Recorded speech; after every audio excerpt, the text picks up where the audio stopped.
एक बार की बात है, एक इंसान गौतम बुद्ध के ऊपर बहुत ही ज़्यादा क्रोधित हो जाता है। उसे इतना गुस्सा आ रहा होता है कि उसे खुद भी नहीं पता होता कि वो आज क्या कर देगा। उसके गुस्से का कारण ये था कि उसके तीनों ही बेटे गौतम बुद्ध की शरण में आ चुके हैं। गौतम बुद्ध के शिष्य बनने के बाद उसके तीनों ही बेटे अपना सारा समय योग, ध्यान और उपदेश आदि में निकाल देते। उस इंसान को इस बात की चिंता होती है कि उसके बाद उसका व्यापार संभालेगा कौन। उसने दिन रात इतनी मेहनत करके ये जो इतना बड़ा व्यापार खड़ा किया है, आखिर उसे कौन आगे बढ़ाएगा। इस बारे में सोचकर वह इतना ज़्यादा क्रोधित हो जाता है कि वो सीधा चला जाता है गौतम बुद्ध के दरबार में। अब जब वो दरबार में पहुंचता है तो उसकी नज़र जाती है गौतम बुद्ध की तरफ। गौतम बुद्ध का शांति से भरा चेहरा देखकर उसका आधा गुस्सा तो वहीं शांत हो जाता है। पर क्योंकि वो घर से तो सोच के आया था कि आज वो कुछ ना कुछ तो करेगा, आज वो गौतम बुद्ध को सबक सिखाकर ही आएगा, तो वो चला जाता है गौतम बुद्ध के सामने। पर गौतम बुद्ध तो ध्यान कर रहे होते हैं, उनकी आंखें तो बंद होती हैं, इसलिए वो उनके सामने जाकर खड़ा हो जाता है। अब उसे अंदर से गुस्सा आ रहा होता है, लेकिन उसे ये नहीं सूझ रहा था कि वो अब क्या करे। जब थोड़ी देर तक उसे ये नहीं समझ आया कि वो गौतम बुद्ध के साथ क्या करे, तो वो गुस्से में आकर उनके मुंह पर थूक देता है।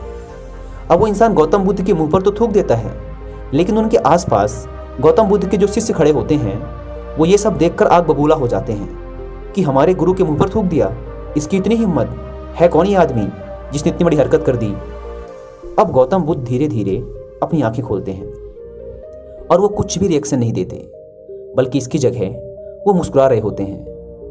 अब वो इंसान क्या देखता है? वो देखता है गौतम बुद्ध का मुस्कुराता हुआ चेहरा। अब वो इंसान इंतजार कर रहा होता है कि गौतम बुद्ध कुछ बोलेंगे, उनके शिष्य कुछ बोलेंगे, पर गौतम बुद्ध तो कुछ भी नहीं बोलते और उनके शिष्यों की भी यह मजाल नहीं है कि वो गौतम बुद्ध के सामने किसी पर गुस्सा कर सकें।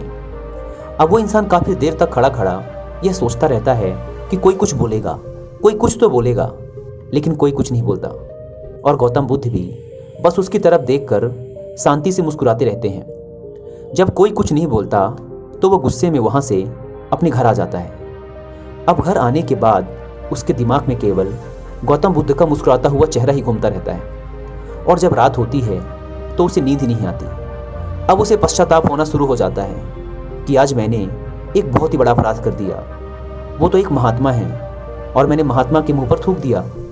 वो सोचता है कि कल सुबह होते ही मैं उनके दरबार में जाऊंगा और उनके पैरों में गिरकर उनसे माफ़ी मांग लूँगा। अपने अपराध बोध के कारण उसे पूरी रात नींद नहीं आती। अगली सुबह होते ही वह निकल पड़ता है उस जगह के लिए जहाँ कल उसने गौतम बुद्ध के मुंह पर थूका था। वहाँ जाकर वो देखता है कि ना तो वहाँ गौतम बुद्ध थे और ना ही उनका शिष्य समुदाय। वो पूछते पूछते उस गांव में पहुँच जाता है जहाँ आज गौतम बुद्ध का नया दरबार लगा हुआ था। जब वो गौतम बुद्ध के चरणों में गिरकर उनसे माफ़ी मांगता है तो बुद्ध दोबारा अपनी आंखें खोलते हैं। पर अब जो गौतम बुद्ध बोलते हैं उसे सुनकर सारे शिष्य हैरान रह जाते हैं कि गौतम बुद्ध ने ऐसा बोल दिया। गौतम बुद्ध बोलते हैं कि भाई मैं तुझे माफ़ नहीं कर सकता। और वो इंसान बोलता है, महाराज मुझे माफ़ कर दीजिए, मुझसे बहुत बड़ी गलती हो गई, मुझे पूरी ज़िंदगी पछतावा रहेगा अपनी इस गलती का, आप कृपया करके मुझे माफ़ कर दीजिए। गौतम बुद्ध दोबारा बोलते हैं, अरे भाई मैं तुझे माफ़ नहीं कर सकता, बोल दिया ना, नहीं कर सकता माफ़। अब वो इंसान सोचता है कि मैंने इतना बड़ा अपराध कर दिया कि अब ये महात्मा भी मुझे माफ़ नहीं कर सकते। और शिष्य भी हैरान हो जाते हैं क्योंकि गौतम बुद्ध ने अपनी पूरी ज़िंदगी में कभी गुस्सा नहीं किया। उन्होंने कभी भी किसी को गलत नहीं बोला और हमेशा सबको माफ़ कर दिया, चाहे उन्होंने कितनी ही बड़ी गलती करी हो। पर इस इंसान के लिए गौतम बुद्ध बोल रहे हैं कि मैं तुम्हें माफ़ नहीं कर सकता। तो उनका एक शिष्य आनंद पूछ ही लेता है गौतम बुद्ध से कि भंते, आपने आज तक सबको माफ़ कर दिया अपनी ज़िंदगी में, तो इसे भी माफ़ कर दीजिए, इसे अपनी गलती का पछतावा है। तो गौतम बुद्ध बोलते हैं कि मैं इसे कैसे माफ़ कर सकता हूँ, जब इसने कोई गलती करी ही नहीं तो किस बात की माफ़ी। अब वो इंसान बोलता है, अरे प्रभु, मैं कल आया था आपके दरबार में जब आप ध्यान कर रहे थे और मुझसे एक बहुत बड़ी गलती हो गई थी कि मैंने गुस्से में आपके मुंह पर थूक दिया था। तो गौतम बुद्ध बोलते हैं कि भाई फिलहाल तो अभी वो इंसान मुझे दिख नहीं रहा, जब वो इंसान मेरे सामने आएगा तो मैं उसे बोल दूंगा कि कोई आया था माफ़ी मांगने तुम्हारे लिए। अब वो इंसान हैरान हो जाता है कि मैंने इतनी बड़ी गलती करी और गौतम बुद्ध बोल रहे हैं कि मैंने कुछ भी नहीं किया, फिर गौतम बुद्ध बोलते हैं, आज जो इंसान मेरे सामने आया है उसने कुछ गलत नहीं किया। वह इंसान जिसने गलत किया था वो अब जा चुका है। जब वो इंसान मुझे मिलेगा तो मैं बोल दूंगा कि कोई इंसान आया था तुम्हारे लिए माफ़ी मांगने। अब वो इंसान जिसने मुंह पर थूका था वो इतना हैरान रह जाता है यह सोचकर कि जब गौतम बुद्ध ने उसे माफ़ किया तो उसे उसकी गलती का एहसास भी नहीं करवाया।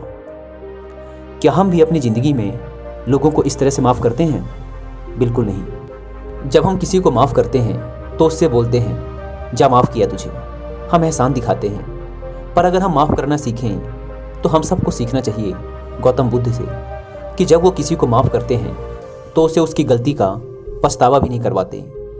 पर अगर हम सामने वाले को बार बार यह एहसान दिखाते हैं कि तूने कुछ गलत किया था मैंने तुझे माफ़ कर दिया, तूने कुछ गलत किया था मैंने तुझे माफ़ कर दिया, तो यहाँ ना केवल हम सामने वाले को परेशान कर रहे हैं बल्कि हम अपने दिमाग पर भी उसकी गलतियों को बार बार दोहरा रहे होते हैं, जिससे परेशान हम खुद भी होंगे।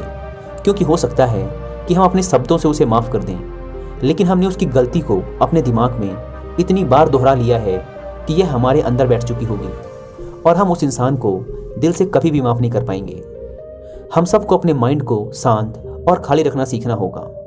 अगर हम निगेटिविटी से इसे भर लेंगे तो हमारी पूरी ज़िंदगी निगेटिव हो जाएगी। फिर हमारी ज़िंदगी में खुशियाँ नहीं आ सकती। तो ज़िंदगी में खुशी लाने का एक तरीका है, दिमाग को खाली और शांत रखिए और लोगों को माफ़ करना सीखिए जैसे गौतम बुद्ध ने किया।